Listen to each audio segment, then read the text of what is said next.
Alright, so used cars to avoid: the 2011 to 2016 Chevy Cruze 1.4 liter turbo, as well as the 1.8 liter. So I own the 2011 1.8 liter, and from my experience, it is a terrible car to own, even as a mechanic. So we'll go over the cons. The cons are going to be turbo failure, so cracking of the turbo, boost issues, especially on the 1.4. The 1.8 liter does not have a turbo. Next up, we have coolant leaks. So believe me when I say this, every coolant line on this car will leak and will eventually need to be replaced. Same thing with the oil leaks, a bunch of oil leaks. So every gasket, every seal on this car will need to be replaced. So valve cover gasket, camshaft seals, crank seals, rear main seal, oil pan, reseal, so on. You're gonna have to redo everything because this car just pisses oil all the time, and it stains the other components like the serpentine belt, the alternator, and so on. So you really have to be on top of your oil leaks and get them addressed, because you're gonna starve the engine of oil and you're gonna have more issues after that. I forgot to mention that one too. The engines, they have issues with the engines as well,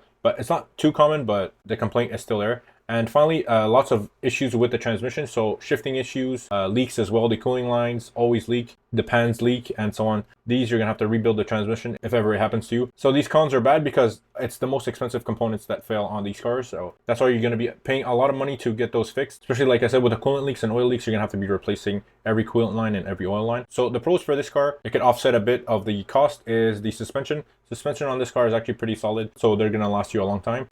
And also not too many AC issues with this car, so their AC systems are pretty solid. Not too many common leaks, especially compared to other car makes and models. All right, the final grade for the Chevy Cruze is going to be a 2 on 10.